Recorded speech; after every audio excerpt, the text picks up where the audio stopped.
শ্যামা সঙ্গীতের নব্য আধুনিক ভাবধারার অন্যতম প্রবর্তক তিনি। সহজাত প্রকৃতির কণ্ঠস্বরের অধিকারী ছিলেন। শিখ সম্প্রদায়ের সদস্য হয়েও অবাঙালি সঙ্গীত চর্চার প্রথম উদাহরণ সৃষ্টি করেছিলেন। প্রথম কণ্ঠশিল্পী হিসেবে বাংলা লোকগীতি, গজল, পাঞ্জাবি, ভাংড়ার চলচ্চিত্রের গান ও ভোজপুরি গান কলকাতায় প্রচলন ঘটান। 2000-এরও অধিক আধুনিক লোকগীতি, আধ্যাত্মিক বাংলা গানে কণ্ঠ দিয়েছেন। তবে কলকাতার এলিট সমাজ তাকে কোনোদিনই গুরুত্ব দেয়নি সেভাবে। খেটে খাওয়া মানুষের কাছে ভক্তির ভাব সম্প্রসারণ ঘটাতে পেরেছিলেন তিনি। মৃত্যুর এতগুলি বছর পরেও তিনি বাংলা গানের শ্রোতাদের কাছে থেকে গিয়েছেন ব্রাত্য। তিনি শ্যামা সঙ্গীতের গায়ক অমৃত সিং আরোরা। আজকের এই ভিডিওতে শ্যামা মায়ের পাগল ছেলের অজানা কাহিনী তুলে ধরব। তাই ভিডিওটি ভালো লাগলে অবশ্যই চ্যানেলটি সাবস্ক্রাইব করবেন।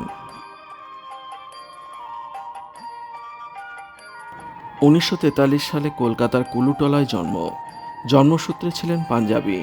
ঠাকুরদা কবে সেই পঞ্চনদীর দেশ ছেড়ে সিটি অফ জয় এসেছিলেন জানা নেই। এখানে লেখার কালির ব্যবসা ছিল পরিবারের। বাবা চেয়েছিলেন ছেলে সেই ব্যবসা দেখুক, কিন্তু ছেলের মন পড়েছিল সঙ্গীত সাধনায়। অনুপ্রেরণা ছিলেন মা। গুরুদ্বারে মায়ের সঙ্গে এসে কীর্তন গাইতেন ছোট্ট অমৃত সিং। শুরুতে মিস্টার চন্দ্রমণির কাছ থেকে ধ্রুপদী সঙ্গীত শিক্ষা লাভ করেন। এরপর শ্রী সুবোধ চ্যাটার্জির কাছ থেকে তালিম নিতে থাকেন। উত্তর কলকাতার মহাজ্যোতি সদনের পাশে হিন্দি মিডিয়াম স্কুল বিশুদ্ধানন্দ সরস্বতী বিদ্যালয়ে পড়াশুনো করতেন। বিদ্যালয়ের অনুষ্ঠানে নিয়মিতভাবে গান পরিবেশন করে অগণিত পুরস্কার পেয়েছেন। হায়ার সেকেন্ডারিতে 2 বছর বাংলা ভাষা বিষয়টি আবশ্যিক ছিল। এভাবেই বাংলা লিপি ও ভাষার প্রতি তার মোহ সৃষ্টি হয়। 1960 থেকে 1963 সময়কালে ক্লাবগুলির উদ্যোগে প্রতি রবিবার বিভিন্ন শিল্পীদের সাথে তিনিও শ্রী সিনেমাতে মর্নিং শোতে গাইতেন। জনৈক শুভাকাঙ্ক্ষীর পরামর্শে 1976 সালে বিখ্যাত কণ্ঠশিল্পী ও সুরকার হেমন্ত মুখোপাধ্যায়ের সঙ্গে বাড়িতে গিয়ে দেখা করেন। শুরুতে হেমন্তের হিন্দি গান গেয়ে শোনানোর পর বাংলা গানে আগ্রহের বিষয়ে তাকে নিরুৎসাহিত করেছিলেন। তবে হেমন্ত পত্নী বেলা মুখোপাধ্যায়ের অনুরোধক্রমে পরবর্তীকালে তাকে বাংলা গানে যুক্ত করেন। তার সুরারোপিত বাংলা গান গেয়ে যাত্রা শুরু হয়। 1977 সালে পুলক বন্দ্যোপাধ্যায়ের লেখা ও হেমন্ত মুখোপাধ্যায়ের সুরে হিন্দুস্তান রেকর্ডস থেকে রূপসী দোহাই তোমার গানটি প্রকাশ পেলে তুমুল জনপ্রিয়তা লাভ করে। 1979 থেকে জীবনযুদ্ধ শুরু হয়। 1984 সালে মা মারা যান। পারিবারিক ঝামেলায় জড়িয়ে পড়েন।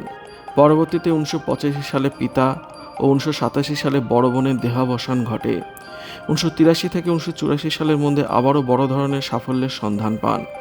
1985 সাল থেকে শ্যামা সঙ্গীত গাওয়া শুরু করেন। HMV থেকে শ্যামা সঙ্গীত সহ একাধিক ক্যাসেট বের হয়। পাশাপাশি ভক্তিগীতিতেও নিজেকে জড়ান। কলকাতার বিভিন্ন সংগঠনের সাথে যুক্ত থেকে অনেকগুলি অনুষ্ঠান করেছেন। পাশাপাশি বোম্বে, দিল্লি, মার্কিন যুক্তরাষ্ট্র সহ ইউরোপের বিভিন্ন দেশে আয়োজিত অনুষ্ঠানে অংশ নিতেন।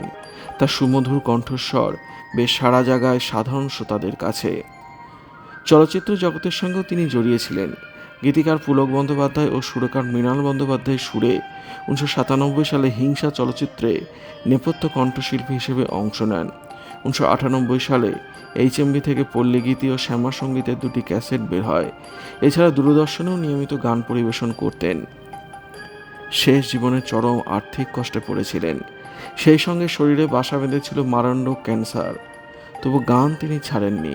সেই কঠিন সময়ে শ্যামা সঙ্গীতকে আরও বেশি করে আঁকড়ে ধরেছিলেন। একের পর এক গানের অনুষ্ঠান করতে থাকেন। জীবনের শেষ সম্বল দিয়ে চেয়েছিলেন ক্যান্সারকে পরাজিত করতে, কিন্তু ব্যর্থ হন। প্রায় বিনা চিকিৎসায় 2011 সালের 3রা জুন মারণ রোগের কাছে হার মানেন তিনি। প্রয়াত হন অমৃত সিং আরোরা, যে শ্যামা মায়ের গানের মাধ্যমে মাকে প্রতিদিন অঞ্জলি দিয়েছেন সারা জীবন ধরে। সেই মায়ের চরণেই ফুল হয়ে ঠাঁই হয় গায়ক অমৃত সিং আরোরার। ভিডিওটি আপনার কেমন লাগলো কমেন্টের মাধ্যমে লিখে জানাবেন। ভালো লাগলে শেয়ার করবেন ও চ্যানেলটি অবশ্যই সাবস্ক্রাইব করবেন। ধন্যবাদ।